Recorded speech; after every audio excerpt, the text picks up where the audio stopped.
2020 is officially over! Yeah! No more virus, no more racism, world hunger's been solved.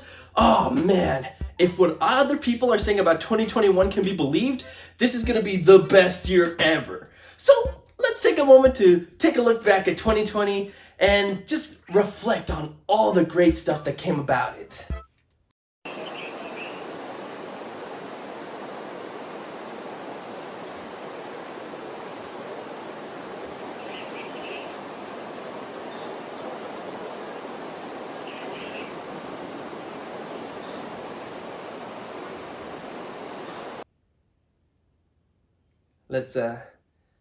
Let's start with anime, shall we?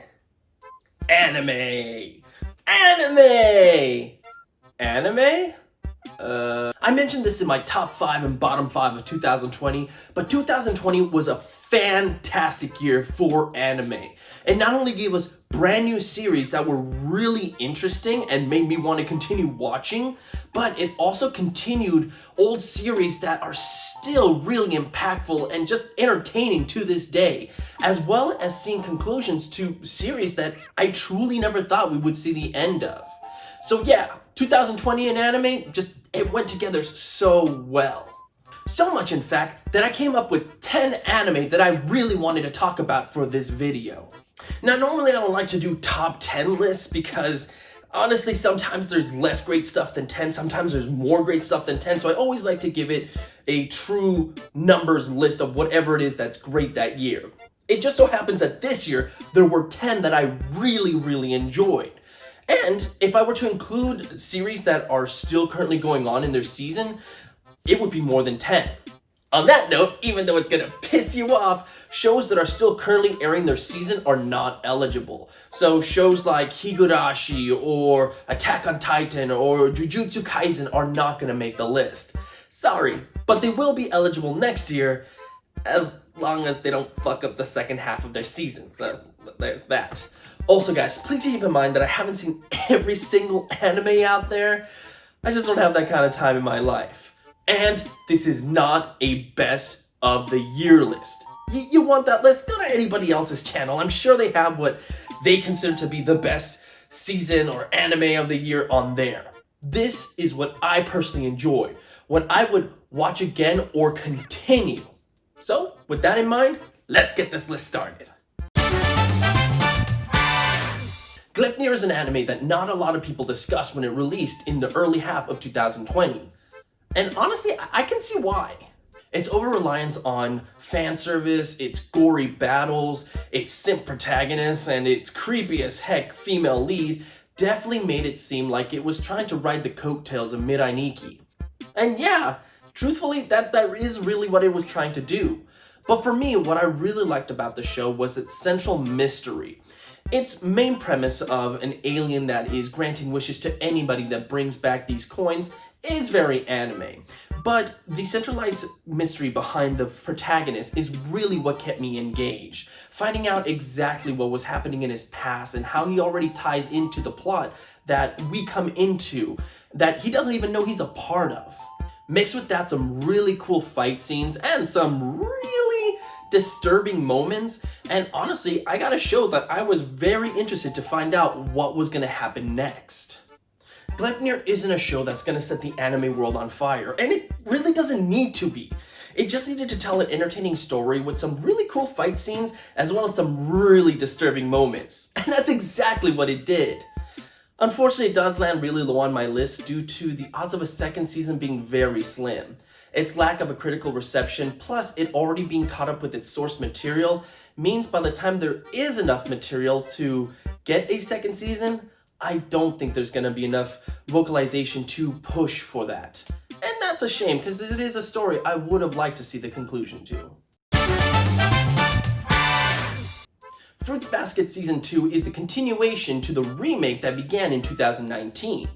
And strangely enough, while the first season got a lot of buzz and even made a lot of people's top 10, I haven't really seen it crack anybody's list for 2020.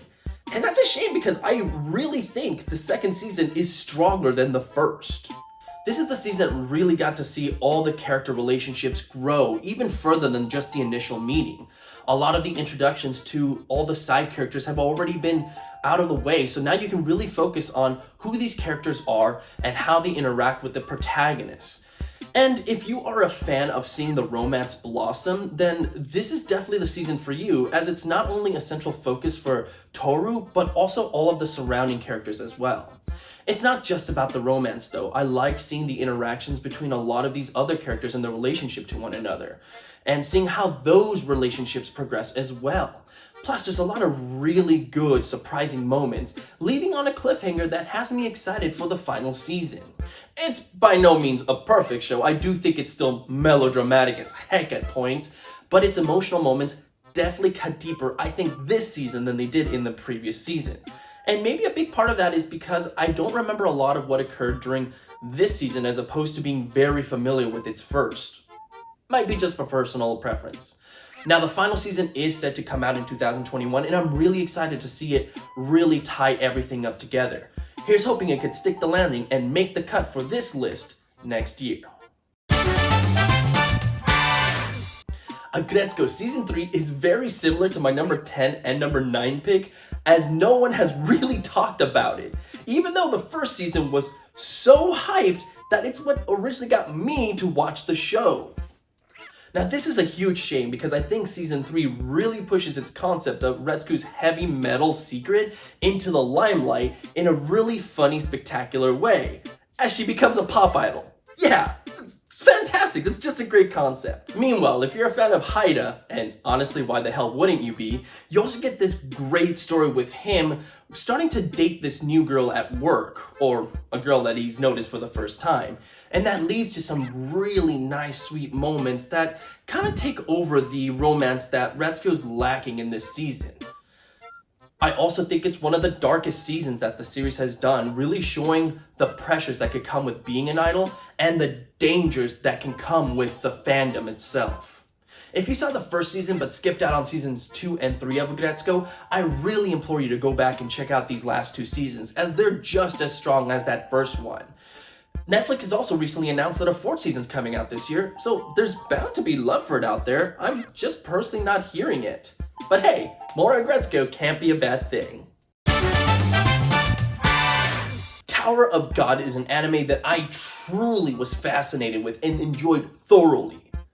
And I seem to be the only one. Yeah, the show unfortunately got a lot of hate, and I think a majority of that comes from the readers of the source material, who said that the amount of content that the original work has versus what they brought to anime form is ridiculously small. Not only that, but the small amount of content we got was really rushed through when it could easily have been a 24-episode season.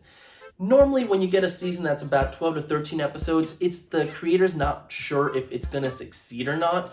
But honestly, let me tell you right now, it is a fascinating show that I'm really interested to find out what happens next in. I'm not a reader of the source material, however, so I can't tell you how much they botched the adaptation. But just as a watcher and not a reader, I'm really interested in the show.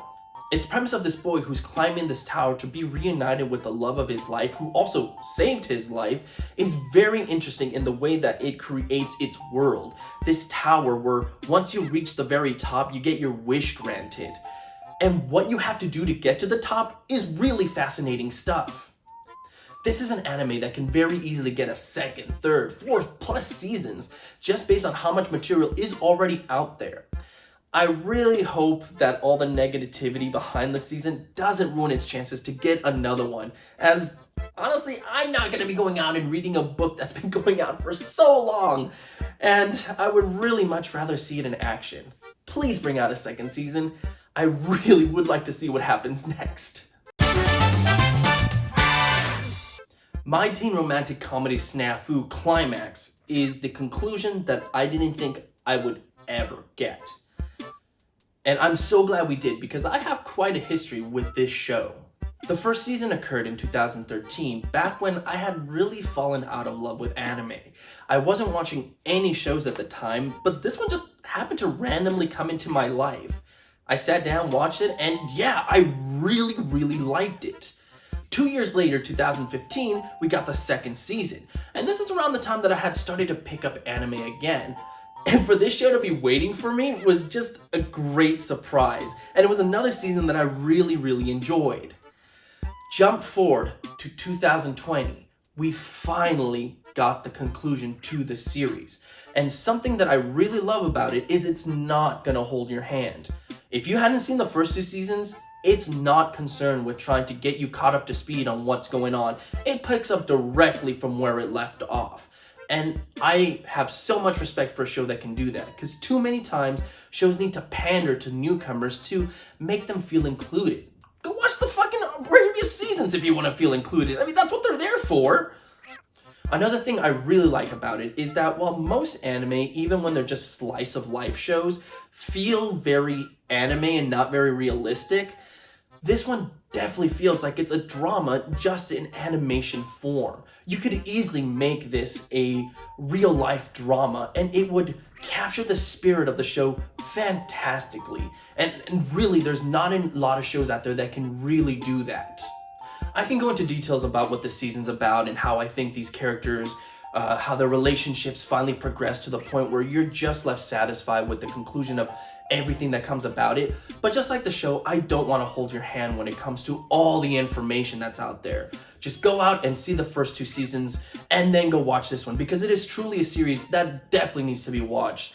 It's an amazing show. Please go see it. One of the greatest surprises that came from 2019 was just how great Fire Force was. It had interesting characters, an interesting story, and an interesting world, if a bit too abstract for my liking. Yeah, it was a world that definitely didn't feel like it could be lived in, as it gave you really weird angles, even though the animation was really nice. Almost as if they heard my complaints, Season 2 immediately shows this world as being very inhabitable. You can understand the layout of the towns, and it is so much more realized than I think was in the first season, where it definitely had that more abstract look. Not to be outdone by just that, they also had some great action scenes and some really standout moments in this season. The few complaints that I have with the show are honestly things that can easily be rectified with the 3rd season, such as the ending not really being that cliffhanger of an ending that really makes you excited to continue, even though I think in the grand scheme of things, it is something that I do want to see more of. Also, I think the bloated cast definitely needs to be toned down, as new characters get introduced right and left the entire season. Now, I'm not saying these characters are bad per se, but with so many characters already filling the already bloated cast, it's time to start killing some of these characters off. Maybe that's the next thing they'll listen to me, and then I'll regret everything I said because they'll kill off characters I like in Season 3. That's the nature of the shows, I guess. I got a confession to make. I wasn't a huge fan of Kaguya-sama Love is War when it first aired. Yes, I know. Everybody loved it. You saw gifs of it everywhere, I get it. It was supposed to be this very cute story of these 2 people trying to get the other person to confess first. It's a concept that's been done before that I have liked before in the past. Yet I just wasn't very interested in watching this one. Yet when the 2nd season finally started airing, I decided to go back and just binge watch the 1st season. And boy, am I glad I did, because I truly didn't know what I was missing out on. Season 2 does what I think most good 2nd seasons and 3rd seasons of shows do well, which is it takes the concept of the original and expands upon it. Not only does it really enhance these characters' relationships with each other and introduce new characters that I think are very entertaining, but it also gives you some very nice and serious moments that are very heartwarming as well. And that's really what the show does so good. It has a lot of comedic moments, but it still has very heartwarming moments too. And for them to then take a serious matter and also inject that heartwarming goodness into it, you just got the makings of a great show that I really had a lot of fun with. I have heard that a season 3 is on the way, but I think it's still very early on in its production, so I don't think we actually have a concrete date of when it's coming, whether it be later this year or in 2022. I really want to continue the show though. From what it's done in its first 2 seasons, I'm really hyped to see where it goes next. And if it can do just what it did with its second season, take the concept and expand on it even further, then you've got the makings of a truly fantastic series that will go down in history. I argued with myself with putting this one at the number 2 spot or the number 3 spot. And while I think it very is much deserving of the number 2 spot, what I ultimately have there, I just can't deny that I enjoy just a slightly tiny little bit more than number 3. But for what it's worth, I think Dorohe is one of the greatest anime of 2020. And this is coming from someone who was originally not looking forward to watching the show. And I was only really seeing it because I saw it on a lot of people's most anticipated of the season. So with that, I decided to dive in, and holy shit am I glad I did. Because this is a very unique world with a very interesting premise that is fucking batshit crazy in all the right ways. Plus you got Best Girl Noi of 2020. What's not to love about this show? The story of Kaiman, who got transformed into a lizard by some unknown magic, and then him trying to find the person responsible to change him back, is at the center of this overall conspiracy and plot lines that are just going on all around him. And I really like when shows thrust characters that are not really supposed to be main characters into a situation that forces them to be main characters. Almost as if he's just a small pawn in overall grand scheme of things, but this pawn ends up being a knight or a king or queen that completely changes the way the entire game is played. Just that, I love stories like that, and this one does it so well. Unfortunately, this is one of those great shows that I think its animation, its CG really turned a lot of people off, as I don't think it got the reception or the numbers that it really wanted to in order to push for a second season. Nothing's been set in stone yet. Whether there will be a second season or not is still up in the air, but it's just such a good show, guys. If you see this animation, you're like, that doesn't look very good, please take it from me. It is an amazing show. Give it a watch. It really needs a second season. Almost being knocked back to the number 3 spot, but securing its spot at number 2, we have My Hero Academia Season 4. And yeah, this was a show that originally aired its season in 2019, but didn't conclude it into 2020, so eligible for my list this year. And when I looked back at Dorohe and My Hero Academia Season 4, it was close, but there were just too many outstanding moments in Season 4 of My Hero to really warrant its spot at the number 2. To the freaking awesome showdown between Deku and Overhaul, to the surprisingly heartwarming moments of the school festival. My Hero Academia Season 4 had a ton of really standout moments. And that's just with its centralized bad guys and good guys. There were also a lot of side characters that really got their moment to shine in this season. There are a lot of really cool fight scenes, a lot of really cool moments, and it left you with a lot of great cliffhangers. I'm not going to get too heavy into the details here, as if you've never seen the show, then Season 4 is probably going to confuse you with all this information. And if you have seen the show, then you know Season 4 is just fucking badass. Now, the next season says it's going to be focusing on Class 1A versus Class 1B in some sort of tournament style. But Damien, who reads the manga, says if the season ends up going into its full 24 episode format, then we're most likely going to see the war between the League of Villains and our main characters. And that's something I'm really excited about. This could be the season that pushes My Hero Academia all the way to the number 1 spot. And that makes me so excited for it. Let me say this. Just off the first season alone, ReZero, Starting Life in Another World, became one of my favorite anime of all time. So, my expectations for the second season were immense. Very much so, maybe to an unbelievable degree. It needed to be just as good, if not better, than the first season. And so far, it's well on its way to doing just that. What do I mean by that?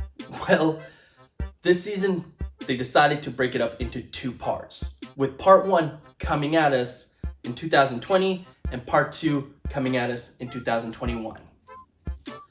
And even though it's in parts, this is still my #1 anime of 2020. Make no mistake, if you've been watching this show, season 2 is definitely worth your time. The revelations that happen in this season are too numerous to count. The deaths are ample parts brutal and sad. And there are so many heartwarming moments in between as well that I'm actually shocked that they managed to get all the information that they did in a very cohesive manner in just a first part of a season. And that alone, I think, proves just how amazing this show is and why it's one of my new favorite anime of all time. Now I know what you're thinking. Jan, you said only seasons that were completed are eligible for your list. Yeah, I did say that. But keep in mind that part 1 is actually in the title in a way for this season, while part 2 is going to be in the title for this upcoming season. So, I don't know, I'm treating it as its own season. Look, any excuse to talk about ReZero, definitely I'm going to do, because it's a fantastic show. Go watch it, guys. It really deserves to be seen. Go watch the first season. It's an amazing show. And one of my most anticipated anime coming this year as well. So hey, it hits all the triple whammies on that one. And guys, that's my list. I really hope you go out and check out some of these shows. They definitely need some love and attention, especially, I think, more than any, Dorohe, which really needs a second season. There are others that I would like to see continue, but I think out of all of these shows, give that one a watch. It really needs some love. It didn't get as much as it deserved. But of course, My Hero Academia, ReZero, all these shows are definitely worth checking out. If you just haven't seen any anime in a while, these are the ones I would definitely tell you to focus on. And guys, that's all I got for you today. There's more lists on the way. I want to do my favorite films and my favorite games of the year as well. And then of course I have my Oscar review and my Oscar predictions for the month of January as well. So look forward to those videos, guys. And until next time, have a good one.